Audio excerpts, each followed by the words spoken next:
BBC বাংলার সান্ধ্য অধিবেশন প্রবাহতে আপনাদের স্বাগত।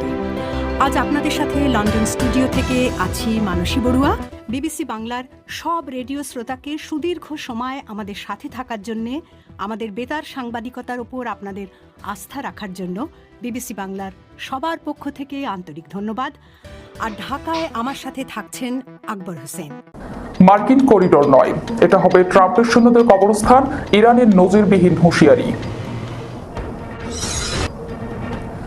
গাজা যুদ্ধ বন্ধ করতে বলায় বিমান বাহিনীর 15 কর্মকর্তাকে বরখাস্ত করল ইসরায়েল।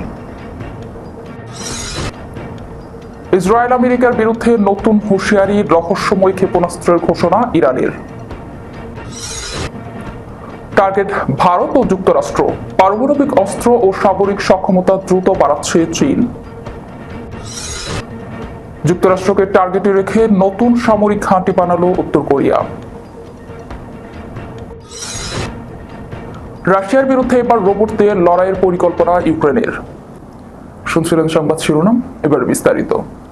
মার্কিন করিডোর নয়, এটা হবে ট্রাম্পের সৈন্যদের কবরস্থান, এমনই নজিরবিহীন হুঁশিয়ারি উচ্চারণ করেছে ইরান। সংবাদ মাধ্যমের প্রতিবেদনে বলা হয়, মার্কিন প্রেসিডেন্ট ডোনাল্ড ট্রাম্পের মধ্যস্থতায় আজারবাইজান আর্মেনিয়ার শান্তি চুক্তির অংশ হিসেবে প্রস্তাবিত করিডোর নিয়ে নতুন করে উত্তেজনা তৈরি হয়েছে মধ্যপ্রাচ্যে। খবর প্রকাশ হতে কঠোর হুঁশিয়ারি দিয়েছে ইরান। তেহরান সাফ জানিয়ে দিয়েছে, ইরানের এত কাছে মার্কিন উপস্থিতি কোনোভাবেই মেনে নেওয়া হবে না। তাদের মতো এই করিডোর বাস্তবায়ন হলে তা হবে মার্কিন প্রভাব বিস্তারের আরেকটি কৌশল, যা ইরান কখনোই বরদাস্ত করবে না। এমনকি ইরান বলেছে, এটি ট্রাম্প করিডোর হবে না, বরং এটি হবে শত্রু সৈন্যদের কবরস্থান। তেহরানের আশঙ্কা, করিডোরটি বাস্তবায়িত হলে ইরান ককেশাস অঞ্চলের সঙ্গে বিচ্ছিন্ন হয়ে পড়বে। সবচেয়ে বড় ভয়, সম্ভাব্য শত্রু বাহিনী ইরানের সীমান্তের একেবারে কাছাকাছি অবস্থান নিতে পারবে। হুমকি দেওয়ার একদিন পরেই দ্রুত আর্মেনিয়ায় পৌঁছান ইরানের প্রেসিডেন্ট মাসুদ পেজেশকিয়ান। আর্মেনিয়ার রাজধানীতে দেশটির প্রধানমন্ত্রী নিকোল পাশিনিয়ান তাকে আশ্বস্ত করেন, এই করিডোরের পূর্ণ নিয়ন্ত্রণ থাকবে আর্মেনিয়ার হাতেই। পাশিনিয়ান স্পষ্ট করে বলেন, আমাদের সড়ক আমাদের এখতিয়ারেই থাকবে, কোনো তৃতীয় দেশ, বিশেষ করে যুক্তরাষ্ট্র, এখানে নিয়ন্ত্রণ করবে না। পাশাপাশি তিনি দাবি করেন, প্রস্তাবিত করিডোর কেবল আঞ্চলিক অর্থনৈতিক দিগন্ত উন্মোচনের জন্য কাজ করবে। প্রস্তাবিত করিডোরটি যাবে আর্মেনিয়ার দক্ষিণাঞ্চল দিয়ে, যা আজারবাইজানকে নাখিচেভান এক্সক্লেভ হয়ে তুরস্কের সাথে যুক্ত করবে। যুক্তরাষ্ট্রের উন্নয়ন কাজে যুক্ত থাকার পরিকল্পনা করছে। ফলে অঞ্চলটিতে জ্বালানি ও বাণিজ্য বাড়লেও সীমান্ত রাজনীতিতে মার্কিন হস্তক্ষেপ বাড়বে বলে আশঙ্কা ইরানের। এই প্রেক্ষাপটে আর্মেনিয়ার পর প্রেসিডেন্ট পেজেশকিয়ান যান বেলারুশে। মিনস্কে প্রেসিডেন্ট আলেকজান্ডার লুকাশেঙ্কোর সঙ্গে বৈঠকে তিনি যুক্তরাষ্ট্র ও ইউরোপের সমালোচনা করেন। দুই নেতা নিজেদের মধ্যে সামরিক সম্পর্ক জোরদারে একমত হন। ইউক্রেন যুদ্ধ ঘিরে রাশিয়া যে পশ্চিমা চাপের মুখে রয়েছে, সে বার্তাও স্পষ্ট করতে চেয়েছে এই বৈঠক। আঞ্চলিক বিশ্লেষকদের মতে, এই করিডোর নিয়ে ইরানের কঠোর অবস্থান শুধু সীমান্ত নিরাপত্তার কারণে নয়, বরং এটি মধ্যপ্রাচ্যে মার্কিন প্রভাব কমানোর ভূ রাজনৈতিক কৌশলেরই অংশ। পরিস্থিতি কোন দিকে গড়ায়, সেটাই এখন দেখার বিষয়। গাজা যুদ্ধ বন্ধ করতে বলায় বিমান বাহিনীর 15 কর্মকর্তাকে বরখাস্ত করেছে ইসরায়েলি কর্তৃপক্ষ। শুক্রবার ইসরায়েলি গণমাধ্যম ইয়েদিওথ আহরোনতের এক প্রতিবেদনে এই তথ্য জানানো হয়েছে। প্রতিবেদনে বলা হয়েছে, ইসরায়েলি বিমান বাহিনীর 15 কর্মকর্তা একটি খোলা চিঠিতে স্বাক্ষর করেছেন। সেখানে গাজায় বন্দী ইসরায়েলিদের বিনিময়ে যুদ্ধবন্ধের আহ্বান জানানো হয়েছে। এর পরিপ্রেক্ষিতে তাদেরকে বাহিনী থেকে বরখাস্ত করা হয়েছে। সূত্রটি আরও জানিয়েছে, এই কর্মকর্তাদের কয়েকজনে ইরানের উপর কড়া হামলায় অংশগ্রহণের কথা ছিল, কিন্তু খোলা চিঠিতে স্বাক্ষরের কারণে তাদের রিজার্ভ ডিউটিতে ডাকা হয়নি। গত 13 জুন মার্কিন সহায়তায় ইরানের উপর হামলা চালায় ইসরায়েল। পরে এই যুদ্ধ 13 দিন ধরে চলে। এই সময় তারা ইরানের অনেক সামরিক, পারমাণবিক ও বেসামরিক স্থাপনায় হামলা চালায় এবং অনেক সামরিক কর্মকর্তা ও পরমাণু বিজ্ঞানীদের হত্যা করে। এর প্রতিক্রিয়ায় ইরান ও ইসরায়েলের বিভিন্ন সামরিক ও গোয়েন্দা দপ্তরের ড্রোন ও ব্যালিস্টিক মিসাইল দিয়ে হামলা চালায়। ইসরায়েলি গণমাধ্যমটি জানিয়েছে, এই সিদ্ধান্তকে চ্যালেঞ্জ করে বরখাস্ত কর্মকর্তারা ইসরায়েলি সুপ্রিম কোর্টে আপিল করেছে। এই বরখাস্তের আদেশ যেন প্রত্যাহার করা হয় এবং তাদেরকে চাকরিতে পুনর্বহাল করা হয়। বরখাস্ত কর্মকর্তাদের মধ্যে মেজর পদমর্যাদার বিমান ক্রু থেকে নিয়ে মেজর জেনারেল পদমর্যাদার কর্মকর্তারা রয়েছেন। তারা বিমান বাহিনীর বিভিন্ন পদে কর্মরত ছিলেন। ইসরায়েল আমেরিকার বিরুদ্ধে নতুন হুঁশিয়ারি, নতুন এক রহস্যময় ক্ষেপণাস্ত্রের ঘোষণা দিয়েছে ইরান। সম্প্রতি ইসরায়েলের সাথে 12 দিনের যুদ্ধ শেষে আবারও কঠোর বার্তা দিয়েছে ইরান। তেহরান স্পষ্ট জানাচ্ছে তাদের আসল ক্ষেপণাস্ত্র এখনো প্রকাশ করা হয়নি, অর্থাৎ সাম্প্রতিক সংঘর্ষে যে মিসাইল ও ড্রোন ব্যবহার হয়েছে তা ছিল বহু বছর আগের তৈরি, অথচ সেগুলো দিয়ে ইসরায়েলি আয়রন ডোমকে অকার্যকর করে তুলেছিল ইরানের বাহিনী। ইসরায়েল আমেরিকার যৌথ সমর্থন নিয়েও ইরানকে রুখতে পারেনি তেল আবিব। প্রতিরোধে $5 বিলিয়ন খরচ করেও কার্যকর কিছু করতে পারেনি ইসরায়েল, বরং অধিকৃত ভূখণ্ডে আছড়ে পড়েছে একের পর এক ইরানি ক্ষেপণাস্ত্র। বিশ্লেষকদের মতে, যদি ইরান সত্যি এর চেয়েও শক্তিশালী মিসাইল তৈরি করে থাকে তবে তা শুধু আঞ্চলিক নয়, আন্তর্জাতিক শক্তির ভারসাম্যকেও প্রভাবিত করবে। মধ্যপ্রাচ্যের যুদ্ধক্ষেত্রকে তখন একচ্ছত্র আধিপত্য করবে আয়াতুল্লাহ খামেনির বাহিনী। সাম্প্রতিক যুদ্ধে ফাত্তা, খাইবার শেখান ও হাজ কাসেমের মতো মিসাইল দখলদারদের ভীত সন্ত্রস্ত করে তুলেছিল। এবার ইরান ঘোষণা দিয়েছে নতুন প্রজন্মের ক্ষেপণাস্ত্র শত্রুদের জন্য আরো বড় দুঃস্বপ্ন হয়ে উঠবে। ইরানের প্রতিরক্ষা মন্ত্রী ব্রিগেডিয়ার জেনারেল আজিদ নাসিরজাদে বলেছেন, প্রতিরক্ষা শিল্প ইতিমধ্যে গুরুত্বপূর্ণ অগ্রগতি অর্জন করেছে, তবে তিনি রহস্য রেখে বলেছেন, আমরা এমন অস্ত্র তৈরি করেছি যা এখনো ব্যবহার করা হয়নি।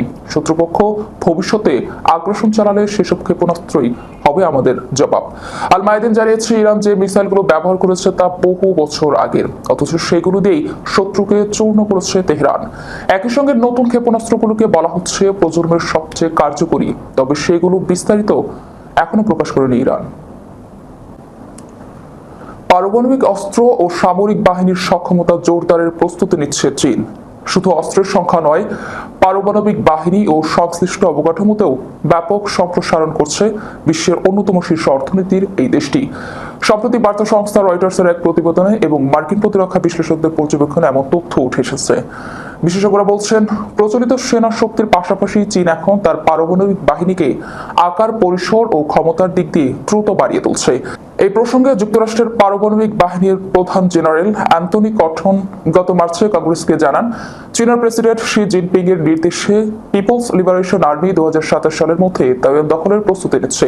সে লক্ষ্যে চীন এখন স্থল, আকাশ এবং সমুদ্র থেকে ছোড়া যেতে পারে এমন পারমাণবিক অস্ত্রের উন্নয়নেও কাজ করছে। চীনের সর্বশেষ জাতীয় প্রতিরক্ষা নীতিতেও পারমাণবিক অস্ত্র ব্যবহারের বিষয়ে কিছু গুরুত্বপূর্ণ বার্তা রয়েছে। বেজিং বলছে, তারা কখনোই পারমাণবিক অস্ত্র ব্যবহার করবে না যদি না আগে আঘাত করা হয়। এমনকি কোনো পারমাণবিক শক্তির বিরুদ্ধেও তারা আগে হামলা চালাবে না বা হুমকিও দেবে না। চীনের প্রতিরক্ষা মন্ত্রণালয়ের ভাষ্য, পারমাণবিক যুদ্ধ জয় করা যায় না, বরং তা এড়ানো উচিত। তারা জানায়, বেইজিং কেবল আত্মরক্ষার কৌশল হিসেবে পারমাণবিক শক্তি ধরে রাখে এবং প্রথম ব্যবহার নয়, নীতিতে অটল রয়েছে। তবে যুক্তরাষ্ট্রের দিক থেকে উঠে আসা বিশ্লেষণে ভিন্ন চিত্র দেখায়। পেন্টাগনের এক বার্ষিক প্রতিবেদনে বলা হয়, চীনের বর্তমান কৌশলে এমন পরিস্থিতির কথাও বিবেচনা করা হতে পারে যেখানে প্রচলিত সামরিক পরাজয়ের আশঙ্কায় চীন পারমাণবিক অস্ত্র ব্যবহার করতে পারে। বিশেষ করে তাইওয়ান ইস্যুতে যদি বেইজিং মনে করে যে কমিউনিস্ট শাসনের অস্তিত্ব হুমকির মুখে পড়েছে, তাহলে তারা প্রথম ব্যবহার এর সিদ্ধান্ত নিতে পারে। এই ধরনের অভিযোগের তীব্র প্রতিবাদ জানিয়েছে চীন। তাদের প্রতিরক্ষা মন্ত্রণালয় এক বিবৃতিতে জানায়, চীন পারমাণবিক হুমকি বলে প্রচারে হামলা চালানো হচ্ছে উদ্দেশ্যমূলকভাবে। এই ধরনের প্রচেষ্টা আন্তর্জাতিক সম্প্রদায়কে বিভ্রান্ত করার পাশাপাশি চীনের ভাবমূর্তি ক্ষুণ্ণ করার অপচেষ্টা। শিকাগো ভিত্তিক গবেষণা সংস্থা bulletin of the atomic scientist বলছে, বর্তমানে বিশ্বের যে কোনো পারমাণবিক শক্তির তুলনায় দ্রুত গতিতে অস্ত্র মজুত ও আধুনিকীকরণ করছে চীন। সংস্থাটির মতে চীনের কাছে বর্তমানে প্রায় 600টি পারমাণবিক ওয়ারহেড রয়েছে। তারা আরও বলছে, চীন নতুন করে প্রায় 350টি ক্ষেপণাস্ত্র, সাইলো ও মোবাইল লঞ্চারের ঘাঁটি তৈরি করছে। চীনের সামরিক বাহিনীর হাতে বর্তমানে 712টি ক্ষেপণাস্ত্র লঞ্চার থাকতে পারে বলে মনে করছে সংস্থাটি। এর মধ্যে অন্তত 462টি লঞ্চারে এমন ক্ষেপণাস্ত্র থাকতে পারে যেগুলো যুক্তরাষ্ট্র পর্যন্ত পৌঁছাতে সক্ষম। পেন্টাগনের হিসাব আরো ভয়াবহ। তাদের অনুমান, 2030 সালের মধ্যে চীন 1000-এর বেশি কার্যকর পারমাণবিক ওয়ারহেড প্রস্তুত করতে পারে।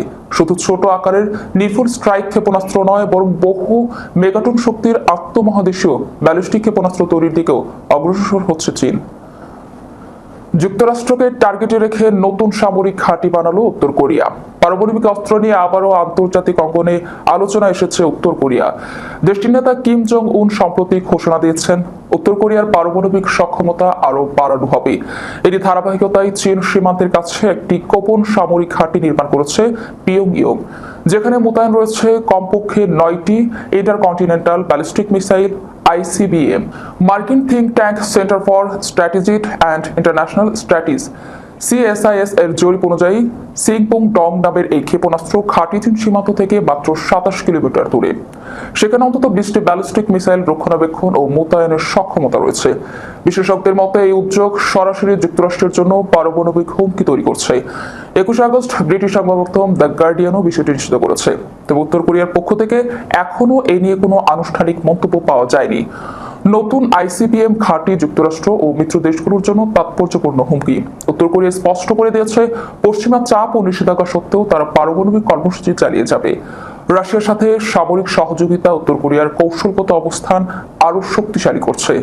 ভূ রাজনীতির পাল্টাপাল্টি সমীকরণে কোরিয়া উপদ্বীপ আবারও হয়ে উঠছে বড় শক্তিগুলোর সংঘর্ষের কেন্দ্রবিন্দু। যুদ্ধের প্রকৃতি পরিবর্তন, আক্রমণাত্মক ড্রোন ব্যবহার এবং সেনাবাহিনীতে লোকবল কমে যাওয়ায় ইউক্রেন রোবোটিক সিস্টেমের উপর নির্ভর করে রাশিয়ার সঙ্গে যুদ্ধের পরিকল্পনা করছে ইইউ। সম্প্রতি ইউক্রেনের সেনাবাহিনীর সামরিক চিকিৎসা ও চিকিৎসা সহায়তা নিয়ে মাসিক বৈঠকে এই নিয়ে বিস্তারিত আলোচনা হয়। এ সময় মেডিকেল ফোর্সের কমান্ডার, সামরিক ইউনিটের স্বাস্থ্যসেবা প্রধান এবং সেনা কোরের প্রতিনিধিরা উপস্থিত ছিলেন। এ সময় নিজেদের ইউনিটের অবস্থা ও নতুন গঠিত ইউনিটগুলোর কর্মী সংস্থার তথ্য উপস্থাপন করা হয়। বৈঠকে সম্ভাব্য সমাধান হিসেবে নতুন প্রযুক্তির ব্যবহার, বিশেষ করে মানববিহীন রোবোটিক সিস্টেম এবং স্থলভিত্তিক রোবোটিক কমপ্লেক্স ব্যবহারের কথা আলোচনা হয়।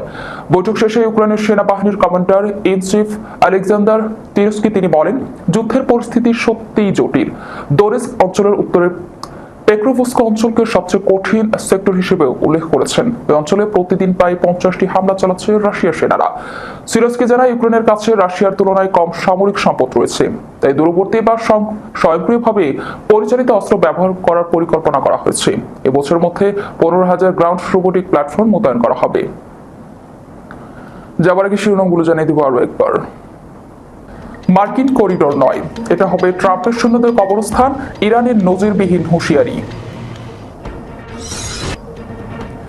গাজা যুদ্ধ বন্ধ করতে বলায় বিমান বাহিনীর 15 কর্মকর্তাকে বরখাস্ত করল ইসরায়েল। ইসরায়েল আমেরিকার বিরুদ্ধে নতুন হুঁশিয়ারি, রহস্যময় ক্ষেপণাস্ত্রের ঘোষণা ইরানের। টার্গেট ভারত ও যুক্তরাষ্ট্র, পারমাণবিক অস্ত্র ও সামরিক সক্ষমতা দ্রুত বাড়াচ্ছে চীন। যুক্তরাষ্ট্রকে টার্গেটে রেখে নতুন সামরিক ঘাঁটি বানালো উত্তর কোরিয়া। রাশিয়ার বিরুদ্ধে এবার রোবট দিয়ে লড়াইয়ের পরিকল্পনা ইউক্রেনের। এই ছিল এখনকার মতো। পরবর্তী সংবাদ দেখার আমন্ত্রণ রইল। ধন্যবাদ সবাইকে। All content on this channel is for educational and informational purposes only. We do not promote violence, misinformation, or any illegal activity.